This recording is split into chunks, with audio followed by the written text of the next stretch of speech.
الحمد لله رب العالمين والعاقبة للمتقين والصلاة والسلام على أشرف الأنبياء والمرسلين وعلى آله وصحبه أجمعين. أما بعد فأعوذ بالله من الشيطان الرجيم. بسم الله الرحمن الرحيم. قال محمد بن إسماعيل البخاري رحمه الله تعالى حدثنا الحميدي عبد الله بن زبير قال حدثنا سفيان قال حدثنا يحيى بن سعيد الأنصاري قال أخبرني محمد بن إبراهيم التيمي أنه سمع علقمة بن وقاص الليثي يقول سمعت عمر بن الخطاب رضي الله تعالى عنه على المنبر قال سمعت رسول الله صلى الله عليه وسلم يقول انما الاعمال بالنيات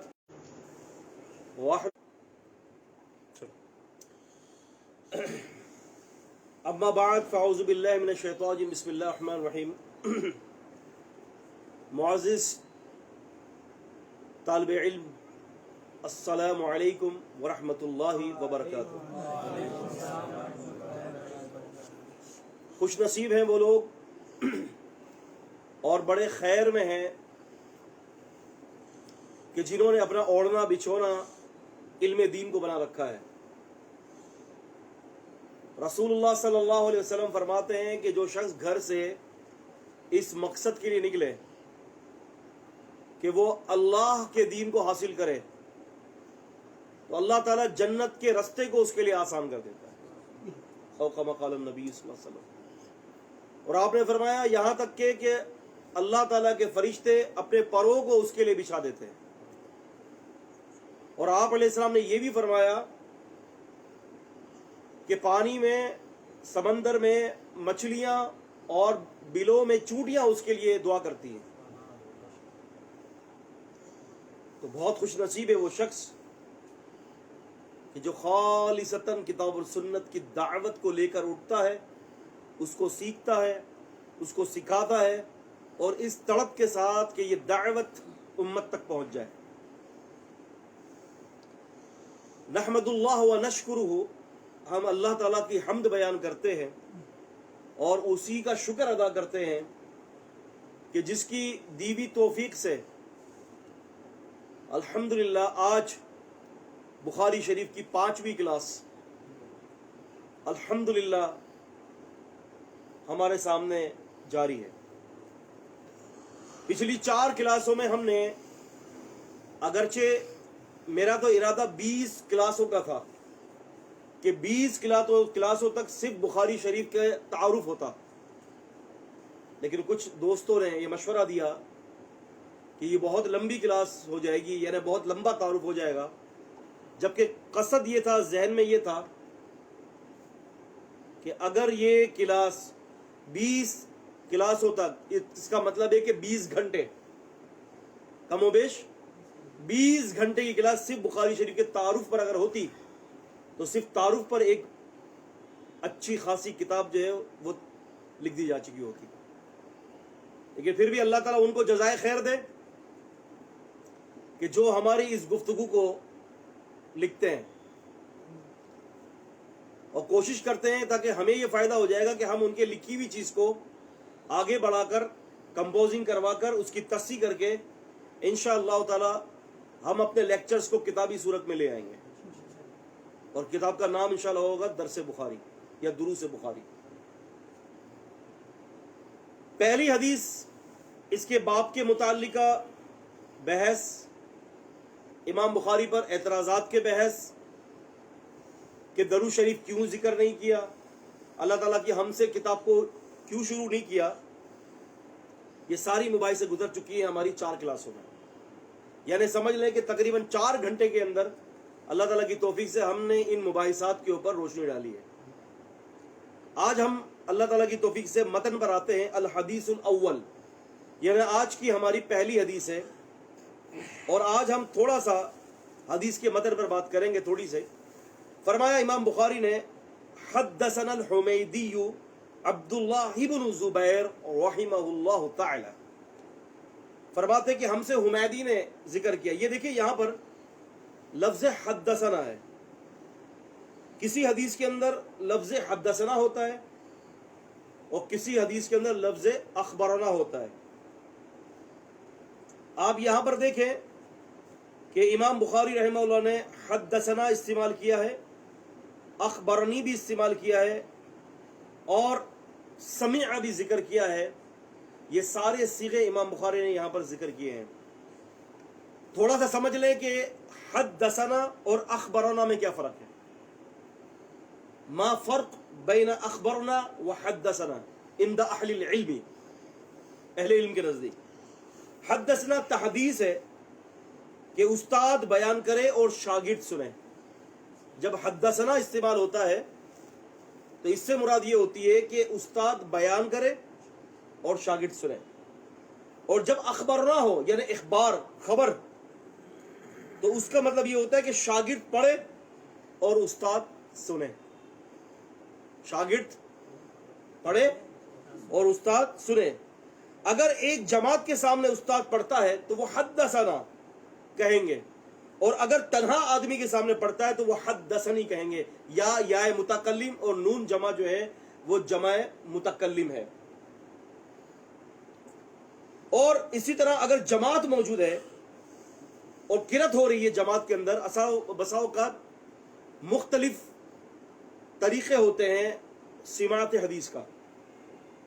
وہ کیا ہوتا ہے کہ استاد پڑھ رہا ہوتا ہے, جیسے ابھی میں پڑھ رہا ہوں اور آپ لوگ کیا کر رہے ہیں, سن رہے ہیں, تو یہ تحدیث حدثنا ہے. میں آپ کو سنا رہا ہوں, آپ سن رہے ہیں. جب آپ پڑھیں گے اور میں سنوں گا, اخبرنا جمع کا صیغہ ہے, زیادہ لوگ ہیں اخبرنا, ورنہ ایک واحد ہوگا تو وہ اخبرنی. تو اس پر علوم حدیث کے اندر بڑی تفصیلات موجود ہیں. تو امام بخاری رحمہ اللہ تعالی نے حدثنا کہہ کر یہ بات ثابت کر دی کہ میرے اور میرے استاد عبداللہ بن زبیر الحمیدی کے درمیان ملاقات بھی ہے اور سماع بھی ہے.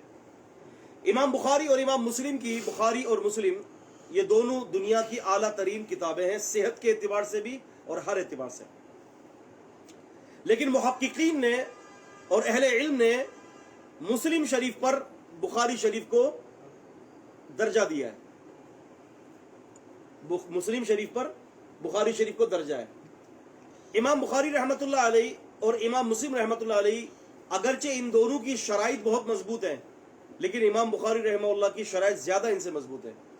اگر کوئی راوی کسی راوی سے روایت کرتا ہے تو امام مسلم کے نزدیک ہم اثر ہونا کافی ہے. ہم اثر, ہم اثر سے مراد ہم زمانہ. مثال کے طور پر میں کہوں کہ میں نے اپنے شیخ سے روایت نقل کی ہے, یا میں کہوں کہ میں نے فلاں سے روایت نقل کی ہے. فار ایگزامپل کہ میں کہوں کہ جو ہے وہ میں نے شیخ عبداللہ شجاع آبادی حفظہ اللہ تعالی سے میں نے ایک روایت نقل کی ہے. تو امام مسلم کی یہ شرط تھی کہ ہاں بھائی ہم اثر ہے تو ٹھیک ہے. لیکن امام بخاری کہتے ہیں کہ میرے نزدیک ہم اثر ہونا کافی نہیں ہے, میرے نزدیک لقاء بھی شرط ہے کہ ملاقات بھی ثابت ہونی چاہیے. کیا ثابت ہونی چاہیے؟ ملاقات بھی ثابت. اگرچہ امام مسلم نے یہ شرط لگائی ہے کہ ہم اثر ہونا شرط ہے, تو ایسا نہیں ہے کہ امام مسلم نے ایسی روایت نقل کی جو دوسری جگہ پر کہیں وہ روایت موجود نہیں ہے. امام مسلم کی روایت کی دوسری مطابعات موجود ہیں. مطابعات سے مراد دوسرے طرق سے وہ دوسرے محدثین سے روایتیں موجود ہیں. لیکن امام بخاری رحمہ اللہ فرماتے ہیں کہ صرف ہم اثر ہونا کافی نہیں ہے, بلکہ لقاء بھی ثابت ہونا چاہیے, ملاقات بھی ثابت ہونا چاہیے. اگر میں یہ کہتا ہوں کہ مثال کے طور پر جو ہے وہ حدثنی شیخ عبداللہ الشجاع آبادی, محمد بن عبداللہ شجاع آبادی, تو اس میں امام بخاری کی یہ فرمایا, یہ ان کی شرط ہے کہ میری ملاقات میرے جس راوی سے میں روایت نقل کر رہا ہوں وہ کون ہے, وہ محمد بن عبداللہ شجاع آبادی حفظہ اللہ, ملاقات ثابت ہونی چاہیے. تو اسی لیے امام مسلم رحمۃ اللہ علیہ سے زیادہ صحت کی کتاب امام بخاری کی. اگرچہ بخاری اور مسلم جب کسی روایت کو نقل کر دیتے ہیں تو پھر محدثین کی اصطلاح میں اس کو کہا جاتا ہے متفق علیہ. کیا کہا جاتا ہے؟ متفق علیہ, کہ اس روایت پر سارے متفق ہیں. یعنی سارے متفق مراد یعنی بخاری مسلم متفق ہے.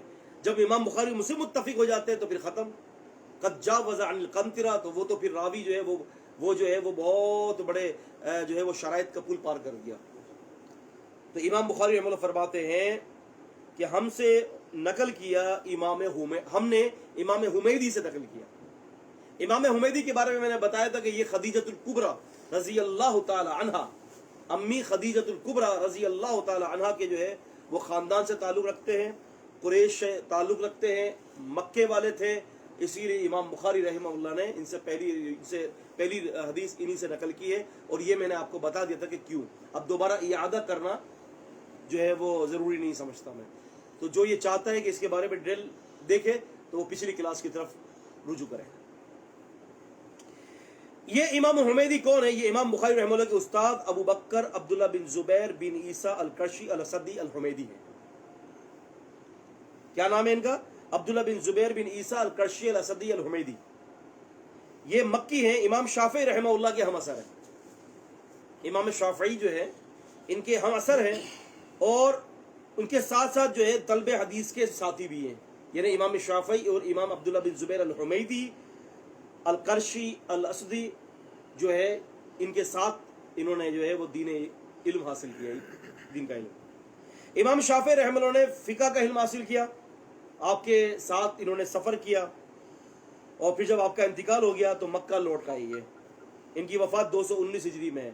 اچھا، مسند الحمیدی جو ہے حدیث کی کتاب ہے مسند الحمیدی، جیسے کہ مسند امام احمد بن حنبل ہے، مسند بزار ہے امام بزار رحمہ اللہ کی، جس کو بحر الزخار کہا جاتا ہے.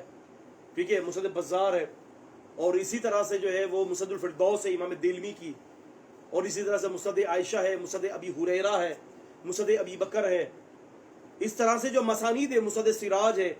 تو اسی طرح سے ان کی مسند حمیدی ہے جو بہترین طباع ہو کر 2 جلدوں پر جو ہے وہ مارکیٹ کے اندر موجود ہے. یہ مختلف مسانید ہیں. ایک مسند ابن ابی شیبہ بھی، آپ نے نام سنا ہوگا، مصنف ابن ابی شیبہ، اور ایک ہے مسند ابن ابی شیبہ. اس کا اردو ترجمہ مارکیٹ میں نہیں آیا. اللہ تعالیٰ کی توفیق سے انشاءاللہ یہ خوشخبری ہے آپ لوگوں کے لیے، یہ 2 جلد پر ہے اور میرا اللہ مجھے توفیق دے رہا ہے. ایک جلد مسند ابن ابی شیبہ کا ترجمہ، اس کی تحقیق، اس کی تخریج، اس پر حکم، اس کے فوائد و مسائل الحمدللہ اللہ رب العالمین نے میرے ذریعے مکمل کروا کر پریس بھیج دیا ہے. اس کی دوسری جلد انشاءاللہ رمضان کے بعد بھی چلی جائے گی. یہ اس لیے نہیں کہہ رہا کہ اللہ نہ کرے کہ اپنے آپ کو کوئی ظاہر کروں، میں تو ہوئی طالب علم اور ناقص قسم کا. یہ بطور شکرانہ میں بتا رہا ہوں آپ کو، اور بطور اس بات کے کہ علم آ جائے لوگوں کے پاس کہ اس کا ترجمہ ہو چکا ہے، یعنی ہو رہا ہے. مسند ابن ابی شیبہ 2 جلدوں پر ہے. ایک جلد چلی گئی ہے، دوسری جلد انشاءاللہ رمضان کے بعد جائے گی. وما توفیق الا باللہ. ساری توفیق اللہ تعالیٰ کی طرف ہے. وعلیہ توکلت والیہ انبت. ساری توفیق اللہ کی طرف ہے، اسی پر بھروسہ کیا ہے، اور ساری خیر اللہ تعالیٰ کی طرف ہے.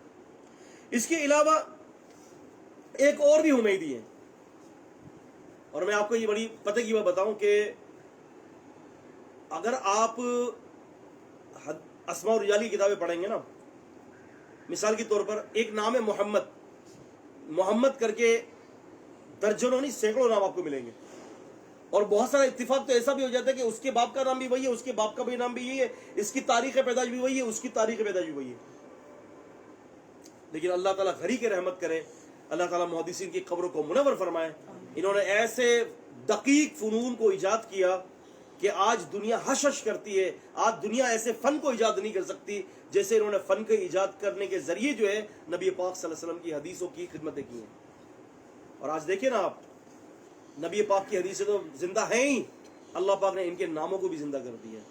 یہ کتنا بڑا کمال ہے. کبھی انشاءاللہ اللہ تعالیٰ موقع دے گا، ہم آگے چلیں گے تو میں انشاءاللہ آپ کے سامنے وہ کتابیں دوں گا کہ وہ کتابیں کہ جو ڈبل ناموں پر مبنی ہیں. اب جیسے میں نے یہ بتایا آپ کو کہ امام حمیدی کے علاوہ ایک اور بھی حمیدی، ان کا نام ہے ابو عبداللہ محمد بن ابی نصر فتوح الحمیدی الاندلسی. وہ اندلس کے ہیں اور وہ تھوڑے سے امام حمیدی سے متاخر ہیں. ان کی ایک کتاب ہے الجمع بین الصحیحین. کون سی کتاب ہے؟ الجمع بین الصحیحین. انہوں نے کتاب لکھی ہے اور آپ کی وفات 488 ہجری ہے. لہٰذا یہ بھی حمیدی ہیں. امام حمیدی وہ بھی حمیدی ہیں، لیکن وہ متقدمین میں سے ہیں، امام بخاری کے شیوخ میں سے ہیں، اور یہ امام بخاری رحمہ اللہ کی شیوخ میں سے نہیں ہے، وہ امام بخاری کے بھی بات کے۔ اس کے علاوہ امام بخاری فرماتے ہیں حدثنا سفیان، یہ سفیان بن عیینہ ہے، ایک ہے سفیان الثوری، وہ کون ہے؟ سفیان بن سعید بن مسروق الثوری، وہ دوسرے ہیں۔ یہ کون ہے؟ یہ ہے سفیان بن عیینہ ابو محمد الکوفی، آپ کی وفات 198 یعنی 158 ہجری میں، المتوفا 158 ہجری۔ امام سفیان رحمہ اللہ جن سے امام بخاری نے روایت نقل کی ہے، یعنی یہ سمجھ لیں کہ پہلے امام بخاری، پھر انہوں نے اپنے استاد سے روایت نقل کی، ان کے استاد نے ان سے نقل کیا ہے امام سفیان بن عیینہ رحمہ اللہ سے۔ حدیث کی اصطلاحات کے اندر جب آتا ہے نا عن سفیان، حدیث کی اصطلاحات میں یہ آتا ہے کہ سفیانان، سفیانان، دو سفیان، تو ان سے مراد یہ ہوتی ہے ایک سفیان الثوری اور ایک سفیان بن عیینہ، ایک سفیان بن عیینہ بن میمون محمد الکوفی المتوفا 198 ہجری، اور دوسرے سفیان بن سعید بن مسروق الثوری المتوفا 161 ہجری۔ تیسرے راوی ہیں امام سفیان نے جن سے روایت نقل کی، وہو یحییٰ ابن سعید الانصاری۔ امام بخاری فرماتے ہیں حدثنا یحییٰ بن سعید الانصاری۔ یہ جو اسماء و رجال ہے نا، یہ اسماء و رجال کا علم اللہ کا دین ہے۔ ابن المبارک اور دیگر ائمہ کا فرمان ہے کہ الاسناد من الدین، یہ جو اسناد جو ہوتی ہے نا یہ اللہ کا دین ہے، کیونکہ کہتے ہیں کہ اگر یہ اسناد نہ ہوتی تو جس کا دل چاہتا ہے جس طرح سے چاہتا ہے وہ نبی پاک پر جھوٹ باندھ دیتا، من شاء مقال، جو چاہتا وہ بول دیتا۔ اسناد کے ذریعے پکڑے جاتے ہیں، اسناد کے ذریعے کیا پکڑے جاتے ہیں؟ اسناد کے ذریعے پکڑ لے جاتے ہیں کہ یار یہ بات جو کہہ رہا ہے یہ کیسی بات ہے، یہ بات صحیح بھی ہے کہ نہیں ہے۔ اور یہ اسناد کا علم تو بہت بڑا علم ہے، جس کو ہم اسناد کا علم سے مراد اسماء و رجال کا علم کہتے ہیں۔ ایک کتاب ہے الاعلام بالتوبیخ لمن ذم التاریخ، صفحہ نمبر 10 پر، مصری نسخے پہ صفحہ نمبر 10 پر ایک بڑی زبردست بات لکھی ہے۔ کہتے ہیں کہ ایسا ہوا کہ خطیب بغدادی کے دور میں، محدث خطیب بغدادی رحمہ اللہ، ان کے دور کے اندر یہودی جو ہے وہ وقت کے حاکم ابو القاسم کے پاس آتے ہیں اور کہتے ہیں کہ جی ہمارے پاس خط ہے اللہ کے رسول صلی اللہ علیہ وسلم کا، اور اللہ کے نبی صلی اللہ علیہ وسلم نے اس خط میں یہ کہا، اس خط میں یہ لکھوایا کہ یہودیوں سے جزیہ ساقط ہے۔ کون کہہ رہے ہیں؟ یہودی کہہ رہے ہیں قائم کے وزیر اعلیٰ ابو القاسم کو کہ ہمارے پاس خط ہے اور خط میں یہ لکھا ہوا ہے کہ نبی پاک صلی اللہ علیہ وسلم نے یہودیوں سے جزیہ ساقط کر دیا۔ قائم کے وزیر اعلیٰ ابو القاسم نے کہا کہ میں اس خط کو چیک کروں گا۔ پہلے خط کو چیک کیا، وقت کے محدث امام خطیب بغدادی جو کہ صاحب کفایہ بھی ہیں اور صاحب تاریخ بغداد بھی ہیں، آپ کی بہت ساری کتابیں ہیں، آپ کی 20 سے زیادہ بڑی بڑی کتابیں ہیں جو بڑے بڑے فنون پر، علوم حدیث میں آپ کا ایک بہت بڑا کام ہے۔ علماء حدیث مانتے ہیں آپ کے کام کو۔ ان کے پاس یہ خط لے گئے، خطیب بغدادی نے کہا کہ آپ مجھے دیکھنے کا موقع دیں، میں آپ کو بتاتا ہوں کہ یہ خط نبی پاک صلی اللہ علیہ وسلم کا ہے کہ نہیں ہے۔ چیک کر کے آتے ہیں، کہتے ہیں کہ خط جھوٹا ہے۔ کیا کہا؟ خط جھوٹا ہے۔ دیکھیں دیکھنے میں بہت پرانا ہوگا، قدیم خط، قدیم رائٹنگ ہوگی، قدیم رسم الخط ہوگا، تبھی تو پیش کیا نا۔ اب میں مثال کے طور پر کسی کاپی پر لکھ کر لا دوں، یہ لو بھائی نبی پاک صلی اللہ علیہ وسلم کے زمانے کا یہ جو ہے وہ لیٹر ہے، آپ مانیں گے؟ آپ تو بولیں گے بیوقوف بنا رہا ہے یہ اپنی دکان چمکانے کے لیے، کوئی نہیں مانے گا۔ تو قائم کے وزیر اعلیٰ کو جب وہ خط دیا تھا میرے بھائی، تو کوئی ایسے ہی تھوڑی اٹھا کے دے دیا ہوگا کوئی مقصد جو ہے کوئی ڈرامہ ہوگا کوئی ان کی طرف سے، کوئی پرانا کوئی نسخہ ہوگا۔ یہودیوں کا تو آپ کو پتا ہے نا کہ آپ کو پتا ہے کہ ان کا تو کذب والا معاملہ اور مکر والا معاملہ تو پشتوں سے چلا آ رہا ہے۔ اب ہوا یہ کہ اس میں یہ لکھا ہوا تھا خط کے اندر کہ اللہ کے نبی صلی اللہ علیہ وسلم نے جزیہ معاف کر دیا یہودیوں پر، اور 2 صحابہ اکرام کے اس کے اوپر دستخط تھے، ایک سیدنا امیر معاویہ رضی اللہ عنہ اور دوسرے سیدنا سعد بن معاذ رضی اللہ تعالیٰ عنہ۔ خطیب بغدادی رحمہ اللہ فرماتے ہیں کہ یہ خط جھوٹا ہے۔ پوچھا کیسے؟ کہا کہ بھائی بات یہ ہے کہ سیدنا معاویہ رضی اللہ تعالیٰ عنہ جو ہے 7 ہجری میں ایمان کب لائے؟ وہ تو ایمان 8 ہجری کے بعد لائے، فتح مکہ کے بعد، اور یہ خط فتح مکہ سے پہلے کا ہے، لہٰذا وہ بندہ کیسے سائن کر سکتا ہے کہ جو بھی مسلمان ہی نہیں ہوا؟ پھر کہتے ہیں کہ سعد بن معاذ رضی اللہ عنہ، کہتے ہیں کہ وہ تو یوم قریظہ سے پہلے ہی وفات پا چکے تھے، وہ بندہ جو 2 سال پہلے وفات پا چکا ہے وہ 2 سال بعد اگر سائن کیسے کرے گا؟ کہا کہ ایک جھوٹا خط ہے۔ کیسے پتا چلا؟ اسماء و رجال سے۔ یہ رجال ہے۔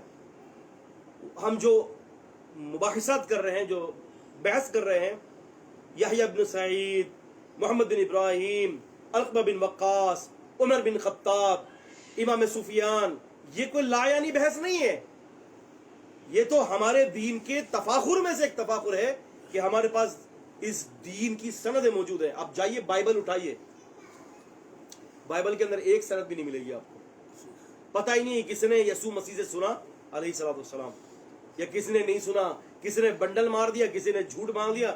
ان لوگوں کے پاس تو مختلف قسم کے جو ہے وہ منجن رکھے ہوئے ہیں جو مختلف ناموں سے وہ فروخت کر رہے ہیں، یہودی اور نصرانی، عیسائی۔ لیکن الحمدللہ اسلام نے تو ایسے ہی اپنے بند باندھ دی کہ یہاں کوئی منجن نہیں بکتا، اگر کوئی بیچنے کی کوشش کرے گا یا نہیں بکے گا، پکڑا جائے گا۔ خیر، تو امام بخاری رحمہ اللہ فرماتے ہیں کہ ہم سے امام سفیان نے نقل کیا، پھر کہتے ہیں کہ حدثنا یحییٰ بن سعید الانصاری، یحییٰ بن سعید الانصاری، ہم سے یحییٰ بن سعید بن قیس بن عمر الانصاری المدنی نے نقل کیا، یعنی امام سفیان نے یحییٰ بن سعید بن قیس بن عمر الانصاری المدنی سے یہ روایت نقل کی ہے۔ اس روایت میں 2 مکی بھی ہیں، مدنی بھی ہیں، اور سمجھ لیں کہ اس کی سند کے اندر تابعی، تقریباً سند کے اندر زیادہ تابعی ہیں، اور ان کے دادا قیس بن عمر رضی اللہ تعالیٰ عنہ صحابی، اور وہ یہ خود یحییٰ بن سعید الانصاری صغار تابعین میں سے شمار ہوتے ہیں، صغار تابعین یعنی تابعین کے صغار طبقے میں، چھوٹے طبقے میں یہ شامل ہے۔ پھر کہتے ہیں یحییٰ بن سعید الانصاری اخبرنی محمد ابن ابراہیم التیمی، محمد بن ابراہیم بن حارث بن خالد التیمی اوساط تابعین میں ان کا شمار ہوتا ہے، یعنی تابعین کے درمیانی درجے میں۔ پھر کہتے ہیں کہ سمع علقمہ بن وقاص اللیثی، کہ انہوں نے علقمہ بن وقاص اللیثی سے سنا ہے۔ یہ کون ہے؟ یہ کبار تابعین میں سے ہیں، بعض حضرات نے ان کو صحابی قرار دیا ہے، علقمہ بن وقاص کو، لیکن لیس لہ صحبہ، ان کی صحبت نبی علیہ السلام سے ثابت نہیں ہے، تو وہ کبار تابعین میں سے ہیں، تابعین میں ایک بڑا مقام ہے لیکن صحابی نہیں ہے۔ اور یہ کیا کہتے ہیں، اور میں آپ کو یہ بھی بتا دوں کہ اس حدیث کے سند کے لطائف میں سے یہ بات ہے کہ اس میں 3 مسلسل تابعی ہیں، اس میں 3 مسلسل تابعی ہیں، اور اگر علقمہ بن وقاص اللیثی کو صحابی مان لیا جائے تھوڑی دیر کے لیے تو 2 صحابی، 3 تابعی 2 صحابی، اور اگر ہم نہیں صحابی مانتے تو 4 تابعی ہیں اس کے اندر۔ آپ اندازہ کریں کتنی عمدہ قسم کی سند ہے، اللہ اکبر۔ اور اس کے علاوہ ایک اور بھی اس کے اندر ہے کہ امام بخاری رحمہ اللہ نے سارے الفاظ جو ادائے استعمال ہوتے ہیں، اخبرنا وحدثنا، حدثنی، اخبرنی، اور اسی طرح سے معنعنا، یہ ساری روایت، ساری جو اخبار تحدیث، جو ادائے تحدیث ہے، وہ سارے صیغے اس سند کے اندر نقل کر دیے ہیں۔ اب یہاں پہ ایک اور بات بھی میں آپ کو بتاتا چلوں کہ یہ حدیث عمر رضی اللہ عنہ سے روایت ہے، اور عمر بن خطاب رضی اللہ عنہ کون ہے؟ خلفۂ راشدین المہدیین میں داخل ہیں، اور ابو بکر رضی اللہ تعالیٰ عنہ کے بعد، نبی پاک صلی اللہ علیہ وسلم کے بعد ابو بکر رضی اللہ عنہ کے بعد سیدنا عمر بن خطاب رضی اللہ تعالیٰ عنہ کی جو ہے وہ ان کا درجہ ہے، آپ عشرہ مبشرہ میں شامل ہیں. اور میں یہاں آپ کو یہ بھی بات بتاتا چلوں کہ یہ حدیث غریب سند کے ساتھ ہے. غریب. امام بخاری رحمہ اللہ نے اس حدیث کو بہت سارے مقامات پہ ذکر کیا ہے. کتاب الحیل کے اندر بھی ذکر کیا ہے اور کئی اور جگہوں پر بھی امام بخاری رحمہ اللہ نے اس کو ذکر کیا ہے. کس وجہ سے وہ انشاءاللہ آگے اس پر بات کرتا ہوں. اچھا یہاں پر ایک اور بھی لطیفہ ہے. لطیفے سے مراد کھلکھلانے والا لطیفہ نہیں ہوتا. لطیف کہتے ہیں کسی باریک چیز کو. یاد رکھیے گا جب اہل علم کی مجلس میں جب یہ کہا جاتا ہے نا کہ یہ لطیفہ ہے تو لطیفے سے مراد ایسا نہیں ہوتا کہ آپ کے ٹھٹھے نکل جائیں, آپ کو جو ہے ہنسی آ جائے. نہیں, یہاں پر وہ مراد نہیں ہے. مل مراد ہونا یہاں مراد کیا ہے لطیفے سے کہ کوئی ایسی باریک علمی بات کہ جو آپ کے سامنے نہ ہو, جب سامنے کر دی جائے تو آپ کے علم کے اندر اضافہ ہو. لطیف باریک یہ ہے اس میں نکتہ کہ عمر رضی اللہ تعالیٰ عنہ نے یہ بات, آپ دیکھیں نا اگر ہم حدیث میں اس میں پڑھتے ہیں اس میں یہ آتا ہے کہ سمیعت رسول اللہ صلی اللہ علیہ وسلم سے پہلے یہ ہے کہ سمیعت عمر ابن الخطاب رضی اللہ تعالیٰ عنہ علی المنبر, کہ عمر رضی اللہ تعالیٰ عنہ نے اس حدیث کو ممبر پر سنا, یعنی ممبر پر سنایا, ممبر پر سنایا. اب پھر کہتے ہیں کہ میں نے رسول اللہ صلی اللہ علیہ وسلم سے سنا. اب یہاں پر مسئلہ یہ ہے کہ کیا رسول اللہ صلی اللہ علیہ وسلم بھی ممبر پر تھے؟ اور یہ جو حدیث کی جو سند ہے, کیا یہ حدیث کی سند کیا عمر رضی اللہ تعالیٰ عنہ کے علاوہ کسی اور نے بھی روایت نقل کی ہے؟ تو صحیح سند کے ساتھ صرف عمر رضی اللہ تعالیٰ عنہ نے اس کو روایت کیا ہے. عمر رضی اللہ کے پیچھے جو علقمہ بن وقاص سے, صرف انہی سے یہ روایت آئی ہے. علقمہ بن وقاص سے جو ہے جو پیچھے اگر ہم جائیں گے تو محمد بن ابراہیم تیمی, انہی سے یہ روایت نقل کی گئی ہے.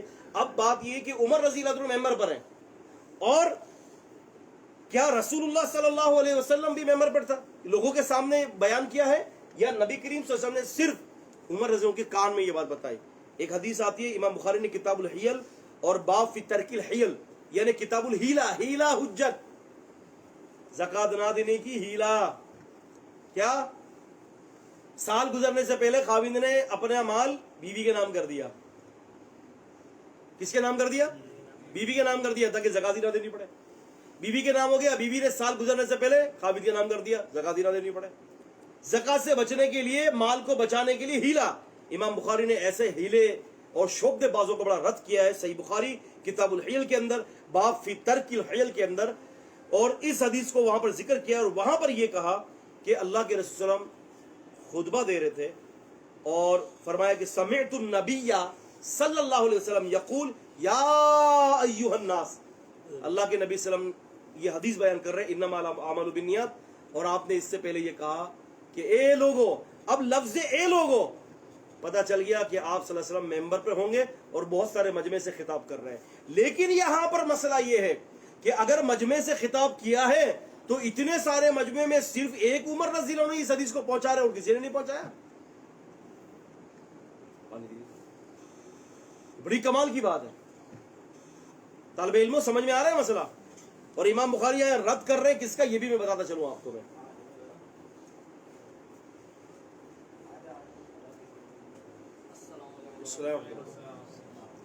کیا سمجھ میں آیا آپ کو؟ اس روایت میں بخاری شریف کے اندر عمر رضی اللہ عنہ ممبر پر یہ روایت سنا رہے ہیں اور کہتے ہیں کہ سمعت رسول اللہ صلی اللہ علیہ وسلم, میرے اللہ کے نبی سے سنائی ہے. ٹھیک ہے بھائی, لیکن وہاں پر اس حدیث کے اندر نبی پاک صلی اللہ علیہ وسلم کا ممبر پر چڑھنے کا ذکر اور لوگوں سے خطاب کرنے کا ذکر نہیں ہے.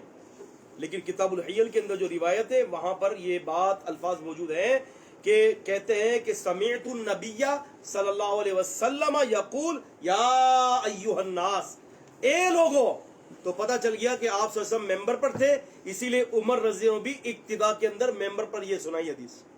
خود اپنے کان سے سن لیے. ہاں, لیکن اب مسئلہ یہاں پر یہ ہے کہ یار بڑی کمال کی بات ہے کہ اللہ کے رسول لوگوں سے یہ روایت نقل کر رہے ہیں, حدیث بیان کر رہے ہیں اپنی, انما الاعمال بالنیات, لیکن سننے والا اکیلا ایک بندہ عمر رضی اللہ تعالیٰ عنہ, اور ان سے روایت کرنے والے اکیلے کون؟ علقمہ بن وقاص اللیثی. علقمہ بن وقاص اللیثی سے روایت کرنے والا اکیلا بندہ محمد ابن ابراہیم التیمی. یہ کیا ہو رہا ہے؟ یہ کیا مسئلہ ہے بھائی؟ اور کہیں یہ روایت نہیں. بعض لوگوں نے اس کے اوپر دعویٰ کیا ہے, بعض لوگوں نے یہ دعویٰ کیا ہے کہ یہ بہت سارے یعنی یحییٰ بن سعید رحمہ اللہ نے اس میں تواتر کا ذکر کیا، اس پر وہ کہتے ہیں کہ جی 250 سندوں سے یہ روایت موجود ہے، 250 اسناد ہیں، لیکن بیان کرنے والا ایک ہی۔ ابن حجر اسقلانی فرماتے ہیں کہ میں نے شروع سے آخر میں کئی عرصے تک طلب حدیث کے دور سے، میں بڑی عمر کا ہو گیا تب سے میں نے تتبع کیا، اور کہتے ہیں کہ مجھے جو ہے 100 طرق سے زیادہ نہیں ملے تو 250 طرق کہاں سے آ گئے۔ ابن حجر فرماتے ہیں مجھے نہیں ملے، لیکن میں ابن حجر کا یہ جواب یہ دے رہا ہوں کہ بھائی اگر آپ کو نہیں ملا تو اس کا مطلب تھوڑی کہ نہیں ہوں گے، ہو سکتے ہوں گے، کیونکہ یہ بات تو ہے نا کہ من حفظ حجت علی من لم یحفظ، کہ جو یاد کر لیتا ہے وہ حجت ہے اس کے اوپر جو یاد نہیں کرتا۔ آپ کو نہیں ملی وہ چیز، ہو سکتا ہے دوسروں کو مل گئی ہو، لیکن مسئلہ یہاں پر اپنا فی نفسی یہی کھڑا ہے کہ بھائی یہ اگر ایسا مسئلہ ہے تو صرف عمر رضی اللہ عنہ کیوں ہے؟ سبحان اللہ۔ ایک تو امام بخاری رحمہ اللہ نے یہ بات نقل کر کے یہ ثابت کر دیا کہ خبر واحد حجت ہے، حدیث غریب صحیح بھی ہوتی ہے، اور اتفاق دیکھیں آپ، کمال دیکھیں امام بخاری کا، پہلی روایت جو یہ ہمارے سامنے انما الاعمال بالنیات، یہ بھی غریب، اور کلمتانی خفیفتانی علی اللسان وحبیبتانی الرحمانی سبحان اللہ وبحمدہ سبحان اللہ العظیم، وہ بھی غریب ہے، غریب ایک ہی صحابی سے مروی ہے۔ امام بخاری رد کر رہے ہیں ان لوگوں کا جو خبر واحد کو حجت نہیں مانتے، جو کہتے کہ نہیں ہم خبر واحد کو حجت نہیں مانیں گے، تو امام بخاری فرماتے ہیں بابو کدھر جاؤ گے نہ مان کے، کدھر جاؤ گے؟ انما الاعمال بالنیات تو ایسی حدیث ہے کہ تمہاری بھی مسلک کی عمارت دھڑم سے گر جائے گی اگر تم نے اس کا انکار کر دیا تو۔ آپ سمجھ رہے میری بات؟ تو یہاں پر یہ لطیف ایک اشارہ تھا جو میں نے آپ کو آپ کے سامنے جو ہے یہ بتایا ہے۔ اس کے علاوہ اور بہت سارے جو ہے اس کی توجیحات بھی ہیں اور مناسبت بھی ہے۔ اچھا، اب مسئلہ یہاں پر ایک اور آتا ہے، وہ یہ ہے کہ آپ نے دیکھا ہے کہ باب کیا قائم کیا تھا امام بخاری نے؟ کتاب بدء الوحی، اور کیف کان بدء الوحی الی نبی صلی اللہ علیہ وسلم۔ اب یہاں پر اس مسئلے کو سمجھنا ہے کہ کیا یہ کتاب الوحی کا حصہ ہے یا یہ انما الاعمال بالنیات کتاب الوحی کے خطبہ ہے۔ خطبہ سمجھتے ہیں؟ عربی میں ایک ہوتا ہے خطبہ، ایک ہوتا ہے خطبہ، ایک ہوتا ہے خطبہ اور ایک ہوتا ہے خطبہ۔ خا جو ہے وہ ایک فتح کے ساتھ اور ایک خا ہے کسرے کے ساتھ، خطبہ خطبہ، اور خا جو ہے وہ پیش کے ساتھ ہے اور ایک خا جو ہے وہ کسرے کے ساتھ ہے۔ ایک ایک خطبہ اور ایک ایک خطبہ۔ خطبہ کہتے ہیں کسی عورت کے نکاح کے لیے جب پیغام بھیجا جاتا ہے تو عربی میں اس کو خطبہ کہتے ہیں۔ کیا کہتے ہیں؟ یعنی ہماری اردو میں منگنی، اور خطبہ کہتے ہیں خطبہ دینا، کہ اس کی ابتدا کرنا۔ تو امام بخاری رحمۃ اللہ علیہ نے اگر یہ باپ کے ساتھ یہ تعلق رکھتی ہے حدیث تو دیکھا جائے تو باپ کے ساتھ اس کا کوئی تعلق نہیں ہے، تو اس کا جواب یہ ہے کہ یہ دراصل خطبۃ الکتاب ہے۔ یہ باب کتاب کا خطبہ ہے، ام الکتاب نہیں ہے، یعنی کتاب کی اصل نہیں ہے، کتاب کا خطبہ ہے۔ امام بخاری یہ ثابت کرنا چاہتے ہیں کہ بھئی پڑھنے والا نیت سے کر لے۔ تو آئیے ہم اپنی نیت کو درست کرتے ہیں، دوبارہ ہم اپنی نیت کی تجدید کرتے ہیں۔ یا اللہ یہ بخاری شریف ہم پڑھ اس لیے رہے کہ ہمیں بھی ہدایت ملے اور امت کو بھی ہدایت ملے، ہم بھی صحیح ہو جائیں۔ اللہم اہدنا وسددنا، اللہ ہمیں بھی ہدایت دے، ہمیں سیدھا بھی کر دے۔ ہم اپنی نیت کو درست کرتے ہیں اور آگے چلتے ہیں۔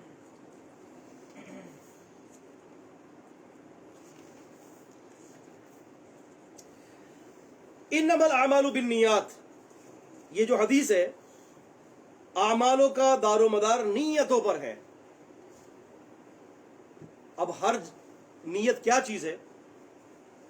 پہلی تو بات یاد رکھے کہ یہ انما الاعمال بالنیات محدثین کے نزدیک اسلام کی بنیادوں میں ایک بنیاد ہے۔ ابن رجب الحنبلی رحمہ اللہ فرماتے ہیں کہ دین اسلام کی 4 حدیثیں بنیاد ہیں، اور امام ابو داؤد رحمہ اللہ فرماتے ہیں کہ دین اسلام کی 4 حدیثیں بنیاد ہیں، وہ بھی یہی کہتے ہیں۔ پہلی حدیث انما الاعمال بالنیات، اعمالوں کو دار و مدار نیت پر ہے، کہتے ہیں کہ اسلام کی بنیاد ہے یہ پورے اسلام کی، جب بھی کوئی بندہ کام کرتا ہے نیت کی درست کی ہو۔ امام سفیان الثوری ایک کون تھے؟ امام سفیان بن عیینہ، اور ایک ہے امام سفیان الثوری۔ الثوری فرماتے ہیں امام سفیان کہ میں نے پوری زندگی اپنے اوپر جس بات پر سب سے زیادہ محنت کی ہے وہ ہے اخلاص نیت۔ کیا چیز؟ اخلاص نیت۔ تو انما الاعمال بالنیات کیا ہے؟ پورے اسلام کی بنیاد میں سے ایک بنیاد ہے۔ بھی فرماتے ہیں من حسن اسلام المرء ترکہ ما لا یعنیہ، آدمی کا اسلام بہترین یہ ہے کہ وہ لا یعنی چیز کو چھوڑ دے، لا یعنی چیز کو چھوڑ دے۔ آپ سمجھ رہے؟ کھاوا پیلی کی گیدرنگ لا یعنی چھوڑ دے، آدمی کا بہترین اسلام ہے یہ، اس کے حسن اسلام کا۔ فالتو کی گیدرنگ چھوڑ دے، فالتو کی مباحثات چھوڑ دے، فالتو کی کتابیں پڑھنا چھوڑ دے، فالتو لوگوں سے دوستیاں لگانا چھوڑ دے۔ اس کا بہترین اسلام یہ کہ جب بھی کوئی کام کرے گا نفع بخش کام کرے گا۔ کیا کرے گا وہ؟ نفع بخش کام کرے گا، نفع سے باہر نہیں جائے گا، وہ ہر بات میں نفع دیکھے گا کہ دین اسلام کا نفع کیا ہے، آخرت کا کیا نفع ہوگا۔ ہم یہاں بیٹھے ہوئے کیوں بیٹھے ہیں؟ آخرت کا نفع، 100% آخرت کے فائدے کے لیے بیٹھے ہوئے ہیں یہاں پر۔ اور یہ جو مباحثات کر رہا ہوں نا، یہ بڑی عمدہ علمی مباحثات ہیں۔ میں کہتا ہوں اللہ جانتا ہے کہ صرف اس ایک کلاس کو جوائن کر لیں اور لکھیں اس کو، پڑھیں اس کو یاد کریں اور اس کو امت تک پہنچائے، اللہ کی قسم اللہ نواز دے گا۔ تو یہ دوسری صفت، دوسری حدیث من حسن اسلام المرء، کہ آدمی کا بہترین اسلام کی صفت کیا ہے کہ وہ لا یعنی چیزوں کو چھوڑ دے۔ تیسری الحلال بین والحرام بین، حلال بھی واضح اور حرام بھی واضح ہے، یہ تیسری اسلام کی بنیاد۔ اور چوتھی ازہد فی الدنیا یحبک اللہ، دنیا میں رہتے ہوئے دنیا سے بے رغبت ہو جا، اللہ تجھ سے محبت کرے گا۔ امام ابو داؤد فرماتے ہیں کہ 4 حدیثیں بنیاد ہیں۔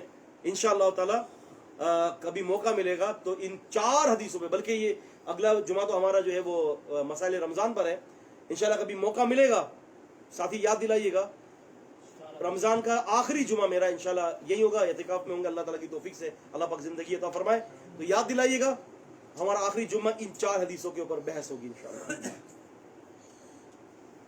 اچھا، پھر اس کے علاوہ ایک شاعر نے بڑا اچھا شعر کہا، یہ میں نے شعر وہاں دیکھا آج ہی عمدۃ القاری کے اندر، علامہ عینی کی جو شرح ہے نا، ہم نے 5 شروحات کا تعارف کروایا تھا، بس میں بات ختم کر رہا ہوں، تو بس یہ آخری شعر پڑھ کے جو ہے میں بات مکمل کر رہا ہوں۔ تو وہاں جو ہے طاہر بن محفوظ نے یہ کہا کہ عمدۃ الدین عندنا کلمات، ہمارے نزدیک عمدہ دین چند کلمات پر، یعنی چند کلمات بڑے عمدہ دین ہیں۔ 4 من کلام خیر البریہ، خیر البریہ یعنی انسان کے لیے 4 کلمات ہیں، اتقی شبہات، اتق شبہات، شبہات سے بچ جا اور زہد اختیار کر اور چھوڑ دے ما لا یعنی کا، لا یعنی باتوں سے۔ کہتے ہیں کہ شبہات سے بچ، شبہات شک پیدا کرنے والی چیز، زہد اختیار کر اور ان چیزوں سے بچتا رہے کہ جو چیزیں لا یعنی ہیں، باتوں میں لا یعنیت، خامہ پیلی کی لطیفے سناتا رہتا ہے، ٹائم برباد کرتا ہے، لوگوں کو خامہ پیلی آسار ہے، لا یعنی باتیں کم بولو، لیکن ایسا بولو کہ جس سے تمہیں اجر بھی ملے اور تمہاری باتوں کے اندر بردباری پیدا ہو۔ جب بھی کہیں شادی کی مجلس میں بیٹھے ہو، کہیں بھی مجلس میں بیٹھے ہو، فالتو باتوں کی جگہ پر علم پھیلاؤ کتاب و سنت کا۔ خیر، تو امام احمد رحمۃ اللہ علیہ فرماتے ہیں کہ اسلام کی 3 حدیثیں بنیاد ہیں، وہ کہتے ہیں انما الاعمال بالنیات، الحلال بین والحرام بین، اور تیسری حدیث کہتے ہیں من احدث فی امرنا ھذا ما لیس منہ فہو رد، کہ جس نے ہمارے دین میں نئی بات ایجاد کی وہ کیا ہوگی؟ وہ مردود ہوگی۔ لہٰذا یہ بات الحمدللہ اس حدیث سے ہمیں پتہ چلتا ہے۔ میرا اصل میں پروگرام ہے، ورنہ ہمارا ٹائم 8:30 بجے تک تھا۔ اس کے اب اگلی ہماری کلاس کے اندر انشاءاللہ علامہ عینی، حنفی اور اسی طرح سے اللہ آپ کا بھلا کرے، یہ آپ کے جو ہے وہ انور شاہ کشمیری رحمہ اللہ، ان کے حوالے سے کچھ بات آپ کے سامنے رکھنی ہے۔ کچھ غلطی ہوئی ہے ان سے فیض الباری میں، تو وہ انشاءاللہ ہم اس غلطی کی تھوڑی سی نشاندہی اپنے اگلے پروگرام میں کریں گے۔ اللہ تعالیٰ جو ہے ہم سب کا حامی اور ناصر اور مددگار ہو۔ سوالات انشاءاللہ ہم اگلی کلاس میں لیں گے۔ السلام علیکم ورحمۃ اللہ وبرکاتہ۔